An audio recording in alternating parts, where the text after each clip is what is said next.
प्रणाम। कुछ ना कर गुरु जी आज फिर आपके सामने है।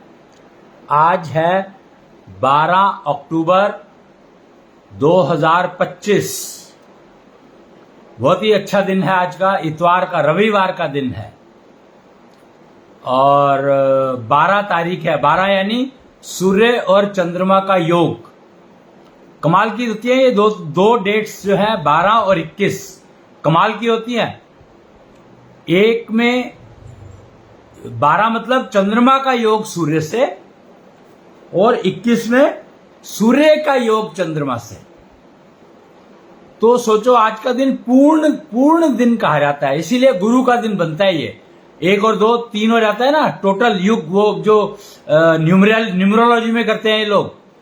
तो आज का जो मूलांक है, पता नहीं क्या क्या कहते हैं वो लोग, मुझे पता नहीं, एक्चुअली न्यूमरोलॉजी मुझे आती नहीं है।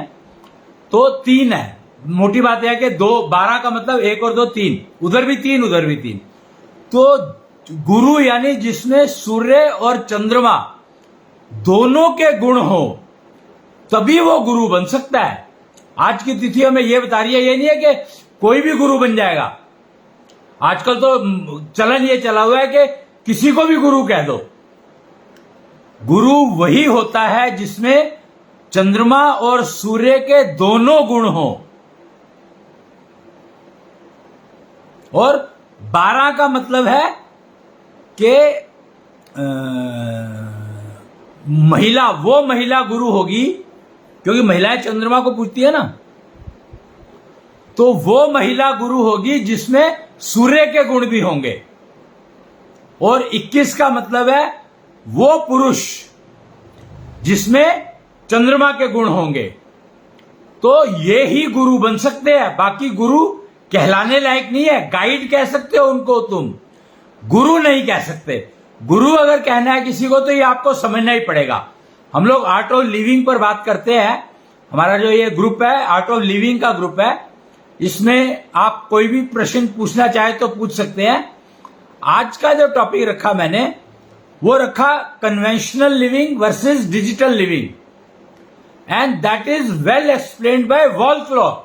अब देखा हो ना, वॉल क्लॉक होती है, घड़ी देखी है जो टी टी टी टी ऐसे चलती है, सुइयों वाली घड़ी जिसमें नीडल्स होती है, सुई होती है। 1 घंटे की सुई होती है, 1 मिनट की होती है और 1 सेकंड की होती है। और सेकंड की सुई 2 तरह से चलती है, खट खट खट खट खट या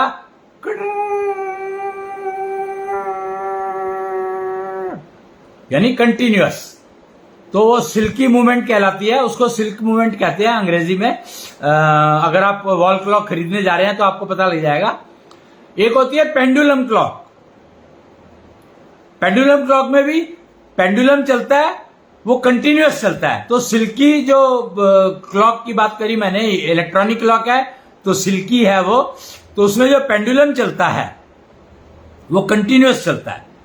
और जो डिजिटल, वैसे जो डिजिटल चलती है घड़ियां, सुई वाली घड़ी डिजिटल चलती है, और टक टक टक टक करके चलती है।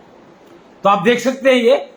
तो ये हमें दोनों में, कन्वेंशनल और डिजिटल में फर्क बता रही है, इतने बढ़िया से एक्सप्लेन कर रही है।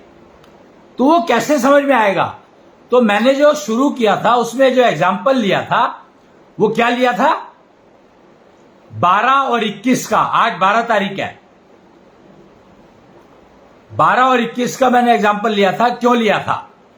तो कन्वेंशनल लिविंग और डिजिटल लिविंग में फर्क बताने के लिए कि कन्वेंशनल लिविंग में गुरु किसी को भी कह देते हैं, कोई क्वालिटी नहीं देखता, क्वालिटीज देखता ही नहीं है कि गुरु कहना किसको है। कोई भी गुरु कहलाता है, किसी को भी कोई भी गुरु कहता है। कमाल है कि नहीं? मां को गुरु कहा गया है, पहला गुरु, जबकि ये इतना गलत है कि कोई हिसाब ही नहीं है। अगर ऐसा होता तो बच्चा बीमार कभी पैदा हो नहीं सकता था। तो ये कलयुग की देन कह सकते हैं हम इसमें, कि कलयुग में कंफ्यूजन आ गया कि गुरु कौन। एक कृष्ण के ईष्ट हुए हैं, ईष्ट और गुरु। इन दोनों में फर्क है। पर ईस्ट जब गुरु हो जाता है, ईस्ट ही जब गुरु हो जाता है, तो वो है आपका एक्चुअल वेल विशर, एक्चुअल गुरु। गुरु और ईस्ट तो 12 और 21, वो एक कबीर जी का शायद दोहा है कि वो कर ले अपने समान, मतलब अपने आप वो गुरु ही गुरु है जो शिष्य को अपने गुरु के समान कर ले। तो यहां पर वो गुरु शब्द का इस्तेमाल नहीं होना चाहिए, यहां पर शब्द होना चाहिए शिक्षक का, गाइड का। क्यों? क्योंकि गुरु अपने समान तो कर लेगा, पर क्या लक्ष्य है शिष्य का कि गुरु के समान बनना है? समस्या यहां से शुरू होती है, कंफ्यूजन यहां से शुरू हुआ कि गुरु ने अगर आपको अपने समान कर भी लिया तो आपको मिला क्या? क्या आप अपना जीवन का लक्ष्य प्राप्त कर पाए? क्या आपके जीवन का लक्ष्य था गुरु बनना, वैसा ही गुरु बनना जैसे गुरु आपने बनाए अपने, या जो जिनको भी आपने गुरु धारण किया? तो यहां पर समझना होगा कि गुरु का मतलब है, गुरु दो तरह के हो गए। एक चंद्रमा जैसे गुरु जो सबको साथ लेकर चलते हैं, और एक सूर्य जैसे गुरु जो अकेले चलते हैं। समझे कि नहीं? तो जो अकेले चलते हैं उनको पब्लिक से कोई मतलब नहीं है, और जो सबका साथ लेकर चलते हैं तो उनको इंश्योर करना पड़ता है कि कोई गलत काम ना करे। ये वो कर नहीं पाते, इसलिए दोनों गुण होने जरूरी हैं, सूर्य के भी और चंद्रमा के भी। सूर्य का गुरु जो है वो डांट लगाएगा, फटकार लगाएगा, मारेगा भी, पीटेगा भी, जो उसके मन में आएगा करेगा। क्यों? क्योंकि वो सूर्य के समान गुरु है, और वो अपनी चमक, अपनी ऊर्जा दे रहा है आपको, जबकि चंद्रमा अपनी ऊर्जा देता नहीं है। चंद्रमा किसी को कुछ नहीं देता, वो कहता है मेरे साथ चले रहो, तुम्हारी मर्जी है, जैसे मर्जी चलो, जो मर्जी करो। वो रोकता नहीं है, टोकता नहीं है। ये चंद्रमा की खासियत है कि चंद्रमा कहता है तुम सब अपने अपने कर्मफल तुम खुद भुगतोगे, तो मैं अपने कर्मफल क्यों बढ़ाऊं? इसलिए जो चंद्रमा के गुण जिनमें होते हैं वो सबको साथ लेकर तो चलते हैं, पर विकास से कोई मतलब नहीं है। सबका मिसयूज या यूज कुछ भी नहीं करते, वो गाइड भी नहीं करते। चंद्रमा कभी किसी को गाइड नहीं करता, सजेशन दे सकता है, सलाह दे सकता है, गाइड नहीं करता। एनर्जी देता है पर लेनी पड़ती है। चंद्रमा की एनर्जी अपने आप नहीं मिलती, सूर्य की एनर्जी अपने आप मिलती है। मतलब गेम देखो, सूर्य और चंद्रमा में फर्क। और ये डिजिटल लिविंग की बता रहा हूं मैं तुम्हें। कन्वेंशनल लिविंग में सारे के सारे गुरु है, हर इंसान गुरु है, किसी ना किसी का गुरु है। दत्तात्रेय के 24 गुरु बता दिए। कितना कंफ्यूजन है कन्वेंशनल लिविंग में, हद से ज्यादा। माता को गुरु बता दिया, पिता को गुरु बता दिया, राह चलते संत को गुरु बता दिया। वो बेचारे ने कुछ कहा नहीं कहा, कोई मतलब नहीं है। टीचर को गुरु बता दिया, गाइड को गुरु बता दिया, बड़ी बहन को गुरु बता दिया, कुलदेवी को गुरु बता दिया। कुछ भी, किसी को भी कुछ भी कर दिया। कोई भी भगवान बन के बैठ गया, कोई भी ईश्वर बन गया, कोई भी कुछ बन गया। वो क्या कहते हैं उसको, परमात्मा, प्रभु, कोई भी। तो गुरु, डिजिटल लिविंग ने समझाया कि गुरु यानी जिसमें सूर्य और चंद्रमा के दोनों के गुण हो, वही गुरु बन सकता है। गुरु बृहस्पति, एकदम शीतल चंद्रमा की तरह सबके साथ, परंतु सजा देते थे। कोई अगर गलत काम करता था तो उसको सजा देते थे और तुरंत। ये थे गुरु। गुरु द्रोणाचार्य वो चंद्रमा की तरह थे, जो भी आ रहा है उसको ट्रेनिंग देने को तैयार थे, योग्यता देखते थे बस।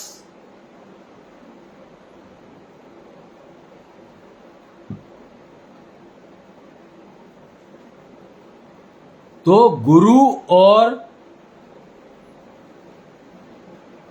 गाइड, प्रीचर, टीचर, मेंटर, फलाना ढिकाना, भगवान, प्रभु, ईश्वर, ये सब कन्वेंशनल लिविंग के पार्ट हैं। डिजिटल लिविंग में सिर्फ गुरु, और गुरु वो जो सूर्य और चंद्रमा की गुणों को धारण किए हुए हो। और आपको 1 मिनट में पता लग जाएगा, 1 मिनट में, कि ये गुरु है कि नहीं है। डिजिटल लिविंग में अगर आप रह रहे हो तो आपको गुरु की पहचान तुरंत हो जाएगी, तुरंत। क्यों? क्योंकि डिजिटल लिविंग का मतलब ही है आपके पास वो योग्यता है पहचानने की। कृष्ण आपके सामने आ जाए आप तुरंत पहचान लोगे। राम जी आपके सामने आ जाए आप तुरंत पहचान लोगे। हनुमान जी आपके सामने आ जाए आप तुरंत पहचान लोगे। कोई भी देवी देवता, भैरव, काली, कोई भी देवी देवता आपके सामने आ जाए आप तुरंत पहचान लोगे। यह है डिजिटल लिविंग का कमाल। आपकी योग्यता इतनी हो जाएगी कि आप पहचान पाओगे। फिर आप देखो कि आपको क्या चाहिए, उसके लिए किसके पास जाना है। नौकरी चाहिए, भैरव के पास जाओ, वो टेक्नोलॉजी के भगवान है। तो आप ढूंढ लो भैरव कहां है, भैरव के पास चले जाओ, वो आपको टेक्नोलॉजी दे देगा। आप फैक्ट्री लगा लो, स्टार्टअप लगा लो, नौकरी कर लो, जो मर्जी कर लो। स्किल्स के मालिक है भैरव, कुच्छल भैरव। कुच्छल भैरव वो है जो आपको वो स्किल्स देंगे जिससे आप छल को कुचल सको, आपके साथ कोई चीटिंग ना कर सके। सबसे इंपॉर्टेंट, डिजिटल लिविंग में कुच्छल भैरव है। कन्वेंशनल लिविंग में भैरव क्या करते थे मुझे नहीं मालूम, पर हिंदी का अक्षरों का ज्ञान भैरव ने दिया। अक्षर ज्ञान भैरव का दिया हुआ है, और वो डिजिटल में भी चलता है, एनालॉग में भी चलता है, कन्वेंशनल में भी चलता है, दोनों जगह पर सेम चलता है। अब एक पोएम है, मैं आपको एक पोएम सुनाता हूं, ध्यान से सुनिएगा। इतनी शक्ति हमें देना माता, मन पे विश्वास कमजोर होना। अनेक रास्तों में है एक रास्ता, भूल कर भी कोई भूल होना। योग्यता जो मेरी बढ़ा दे, ऐसा पथ कोई तैयार दो ना। योग्यता जो मेरी बढ़ा दे, ऐसा पंथ कोई तैयार दो ना। ज्ञान पथ जो हमको दिखा दे, ऐसा गुरुद्वार तुम हमको दो ना। श्वास पथ पे जो चलना सिखा दे, ऐसे गुरु की कोई पहचान तो दो ना। ये पोएम है डिजिटल लिविंग की एंट्री की। कोई भी काम आप शुरू करो, इस पोएम को गा लो। कोई भी काम, आप सुबह उठे हो इस पोएम को गाओ, रात को सो रहे हो इस पोएम को गाओ, जब तक नींद नहीं आती जब तक गाते रहो। भोजन करने के लिए बैठे हो, नाश्ता करने बैठे हो, इस पोएम को गाओ। लंच करने बैठे हो, इस पोएम को गाओ।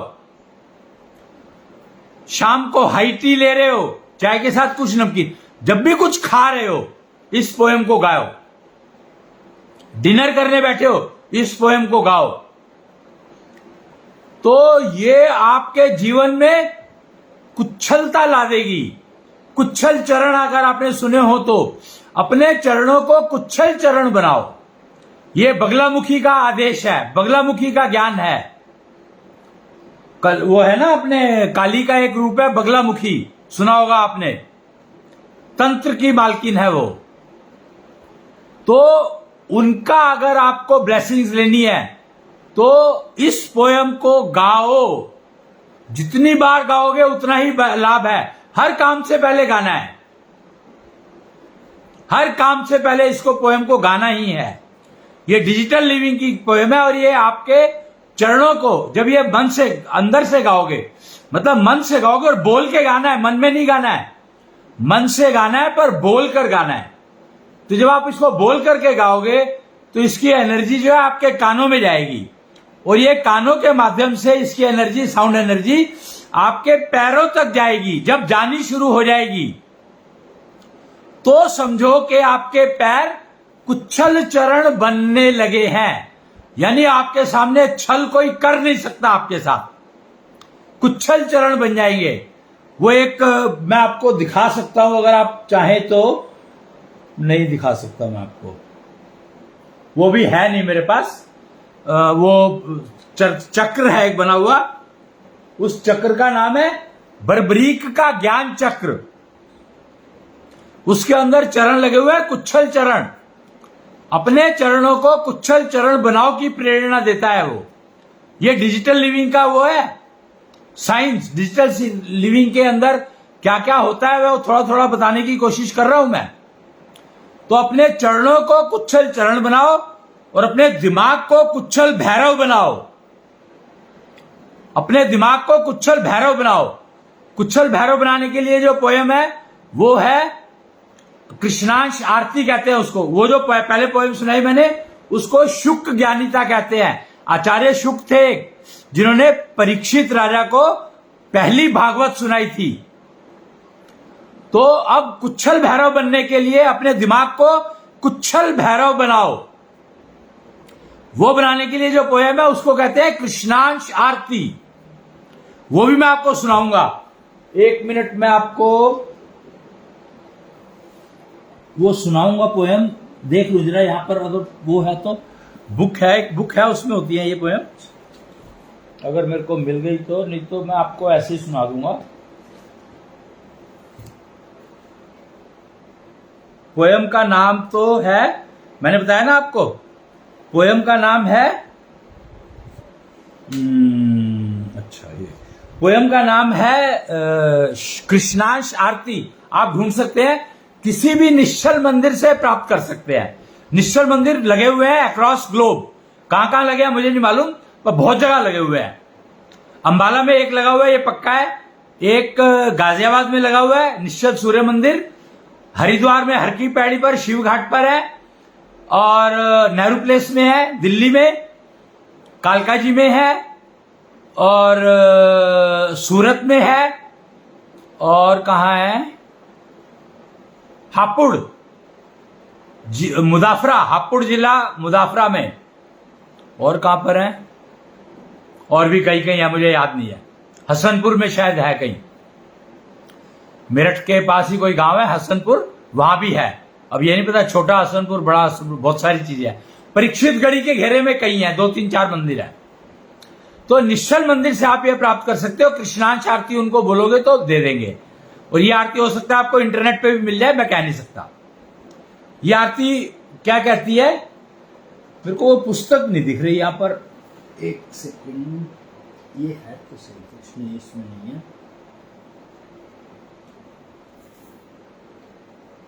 पता नहीं कहां कर दी, किसी ने इधर उधर रख दी है। तो वो पुस्तक मुझे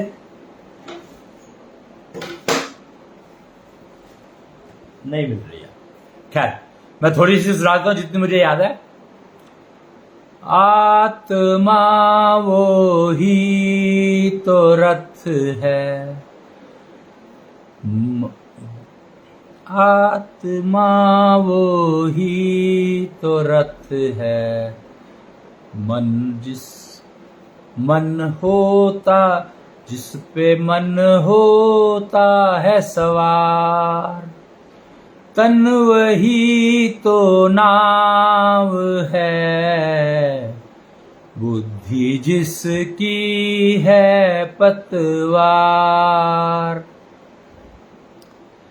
मन है गट्ठर कर्म फलों का, समय से पैदा होता विचार, बुद्धि ही फिर दिशा दिखाए, नाव को चाहे जैसे नचाए,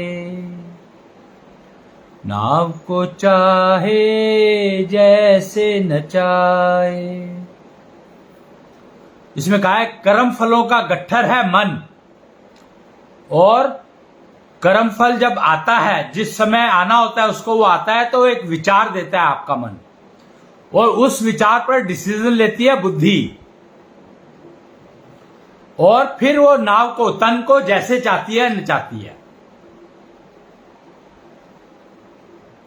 नाव भंवर में ना फंस जाए, इतना तो कर लो इस बार, पैदा हुआ तब जब बंद थी मुट्ठी, पैदा हुआ जब बंद थी मुट्ठी, जाऊं जब खुले रहे ना हाथ, जो लाया हूं खर्च है करने, बढ़े ना मां तुम देना साथ, दुआ तेरी बस यही अपेक्षित, दुआ तेरी बस यही अपेक्षित, गट्ठर जो लाया हूं मैं, कम कर लूं उसको इस बार। ये ऐसे करके बता रहा है कि जो मैं कर्म फलों का गट्ठर लेकर आया हूं वो मुझे खर्च करने हैं, खत्म करने हैं, बच ना जाए, बचे ना रह जाए इस बार। ये मां से दुआ मांग रहा है बच्चा। ये कब मांगता है ये दुआ? जब वो गर्भ में होता है। जब बच्चा गर्भ में होता है तो गर्भ संस्कार करके एक विधि है, दिल्ली, मुझे नहीं पता क्या क्या होता है उसके अंदर, ये आरएसएस की एक शाखा है आरोग्य भारती, वो करवाते हैं इसके गर्भ संस्कार। तो गर्भ में जब बच्चा होता है तो वो एक ही बात कहता है मां को कि जो कर्मफल मैं लेकर आया हूं उनको मुझे खर्च करने हैं, खर्च करने दे, उसको खर्चने से रोकना मत, मुझे मिसगाइड मत कर देना मां तू मुझे मिसगाइड मत कर देना। वो जब आपको पता है जब बच्चा 4 या 5 महीने का होता है तो लात मारने लगता है। मां के पेट में उसको महसूस होता है कि कोई मार रहा है उसको लात मारता है बच्चा, मूवमेंट होती है बच्चे में। तो वो क्या कह रहा है? मां तू मुझे मिसगाइड मत कर दियो, वार्निंग दे रहा है वो कि मां तू मुझे मिसगाइड मत कर दियो, तू मुझे नुकसान मत कर दियो, मुझे जो कर्मफल लेकर आ रहा हूं वो मुझे खर्च करने हैं, सारे के सारे, जोड़ने नहीं है, इन्वेस्ट नहीं करने हैं। मैं कुछ गुण लेकर आ रहा हूं, उन गुणों का पता कर ले और मुझे वो गुण बता दियो, उपयोग कैसे करने हैं वो गुण वो मुझे बता दियो। तो बच्चा अपने गुणों की बखान कर रहा है मां के बारे में, मां को बता रहा है, लात मार मार के बता रहा है कि मेरी मां मेरी बात सुन ले, तुझे समझ आ रही है कि नहीं आ रही है। इसीलिए बच्चे को कुटुंब का गुरु कहा गया, उसके पैर बहुत चलते हैं, जो भी कोई उठाता है तो वो उसको पैर मारता है। पता है आपको? कुच्छल चरण को समझो, बच्चा जब गर्भ में लात मारता है तो वो उसके चरण कुच्छल चरण है। जब वो गोद में लेते हो, छोटा सा होता है, जब गोद में लेते हो अपने पैर मारता है तो वो कुच्छल चरण है। और हम लोग मिसगाइड करके उन चरणों को पैर बना देते हैं। सोचो कितना डैमेज कर रहे हैं हम बच्चों को। कन्वेंशनल लिविंग में कुच्छल चरण को अपने पैर बना दिया। डिजिटल लिविंग में कुच्छल चरण को कुच्छल चरण ही रहने देते हैं। तो डिजिटल लिविंग में आपके साथ कोई चीटिंग नहीं कर सकता, कर ही नहीं सकता।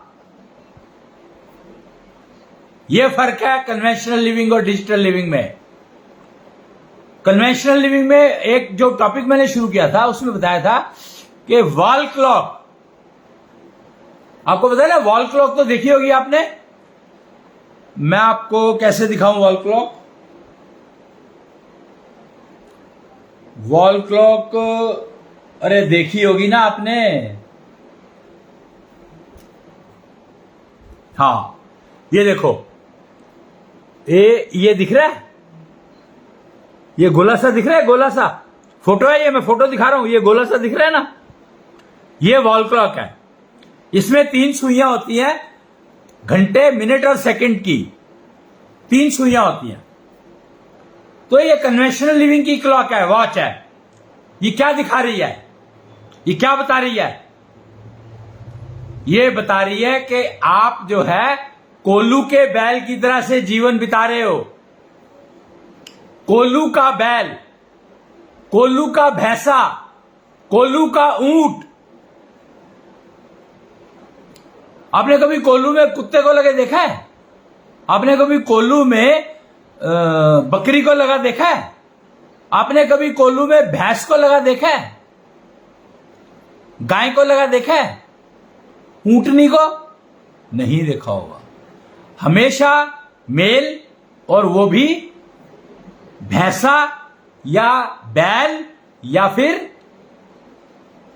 ऊंट लगाया जाता है, लेकिन सांड को नहीं लगाया जाता। कमाल देखो कि कोल्लू का बैल होता है, कोल्लू का भैंसा होता है, कोल्लू का ऊंट होता है, पर फीमेल नहीं लगाई जाती। और जो सांड है, क्या कहते हैं उसको, बुल और ऑक्स 2 होते हैं। अब किसको क्या कहते हैं मुझे नहीं मालूम, पता कर लेना ये। पर सांड को कभी भी आप कोल्लू में नहीं देखेंगे लगा हुआ। सांड हमेशा अकेला घूमता है। नंदी, शिव के जो वो है वाहन, शिव के वाहन, गणेश के वाहन चूहा है, और कार्तिकेय के वाहन मोर हैं। यहां पर कहीं फीमेल नहीं है कोई भी, ये देख लेना आप। सनातन संस्कृति को समझो, कहीं पर भी फीमेल नहीं है।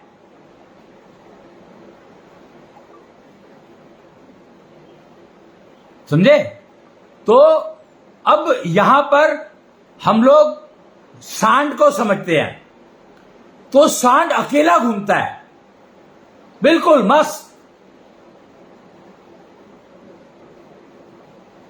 और गाय उसके पास जाती है, सांड के पास गाय जाती है। सांड गाय के पास नहीं जाता है, गाय सांड के पास जाती है। इस सिस्टम को समझो।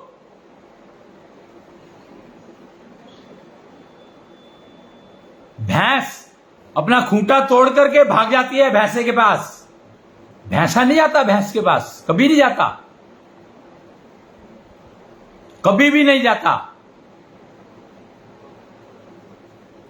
तो इस सिस्टम को समझो।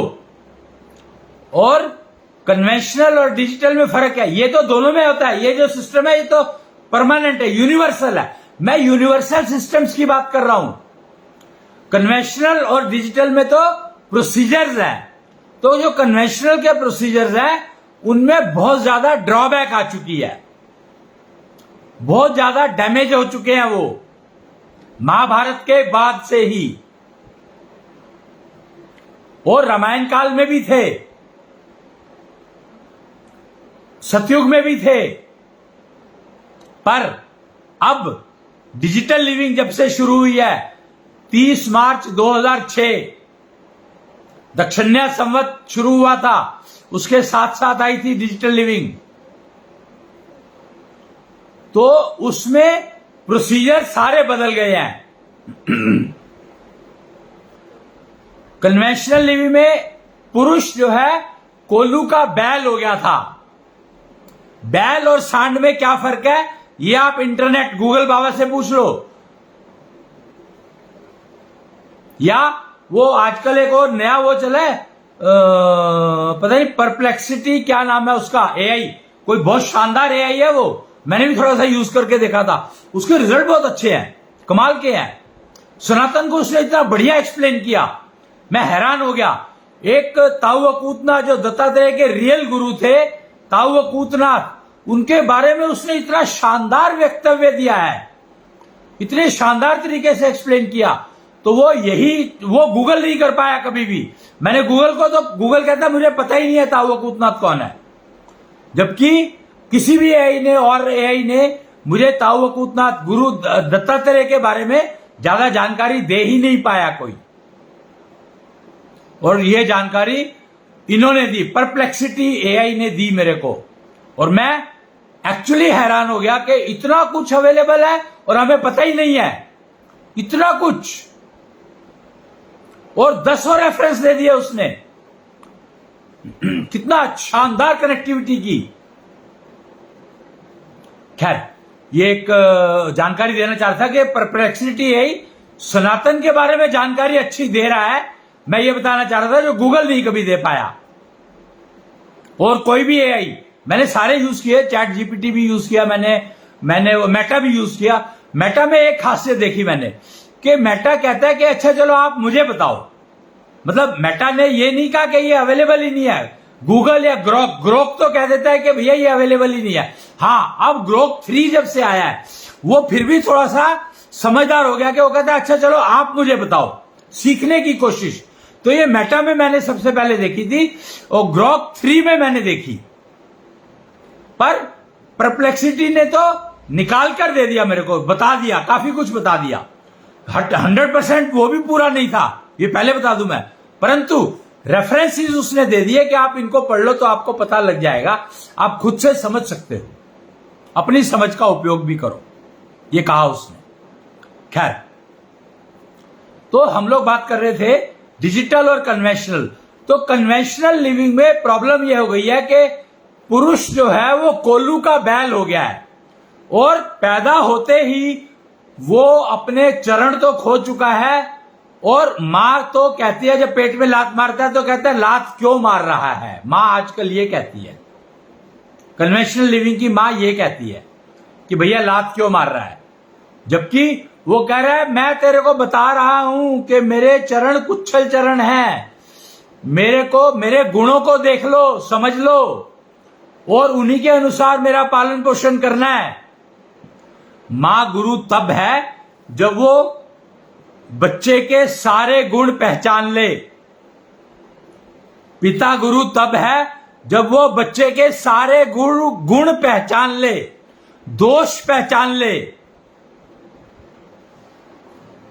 देखो फर्क क्या है, मां गुरु है अगर वो बच्चे के सारे गुण पहचान ले गर्भ में ही, और पिता तब गुरु है जब वो बच्चे के सारे दोष पहचान ले गर्भ में ही।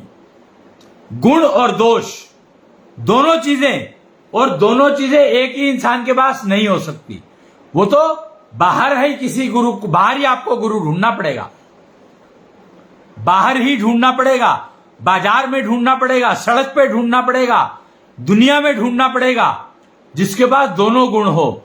दोष चंद्रमा के, जो जिसमें सूर्य का गुण होगा, जिस पुरुष में सूर्य के गुण होंगे वो दोष देख पाएगा,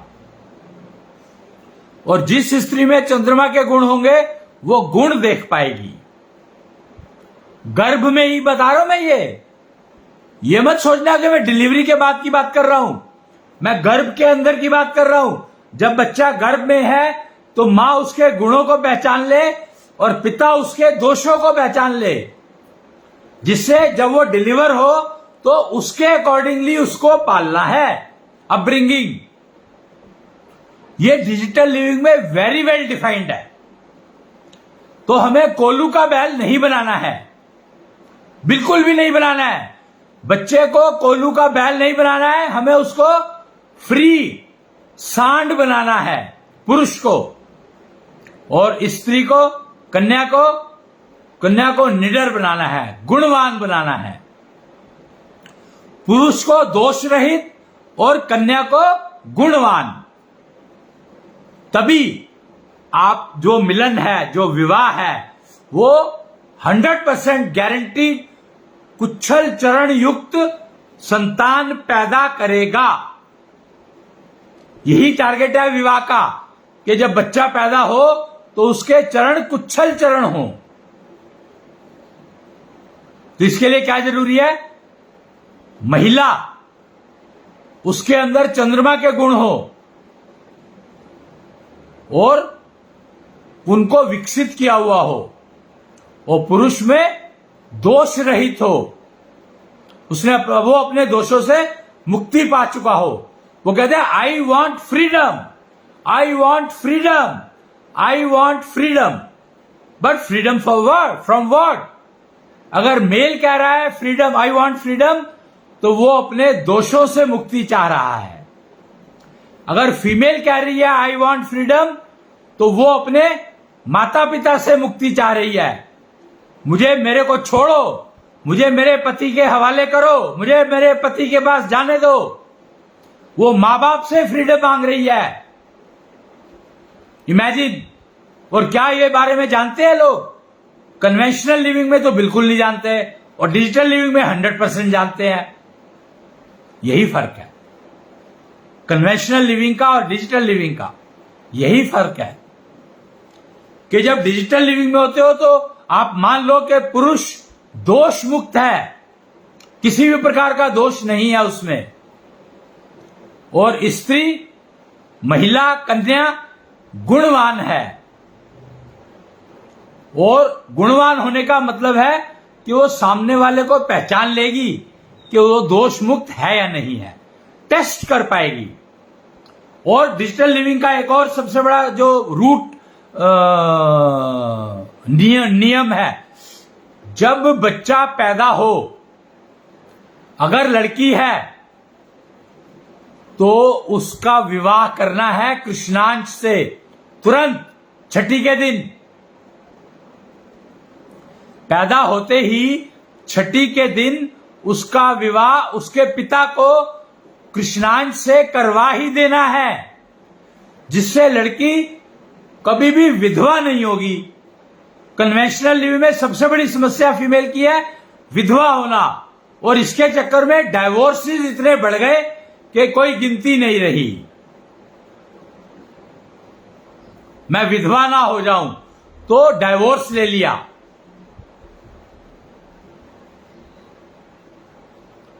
तो ये सारे दोष जो हैं बहुत नुकसान दे रहे हैं परिवारों को। कन्वेंशनल लिविंग में परिवार रहे नहीं, कपल नहीं रहे। डाइवोर्स क्यों हो रहे हैं? कपल नहीं रहे, फिर दोबारा शादी करते हैं, फिर कोशिश करते हैं कि बीमार रह लो पर डाइवोर्स नहीं होना चाहिए क्योंकि एक बार हो चुका है।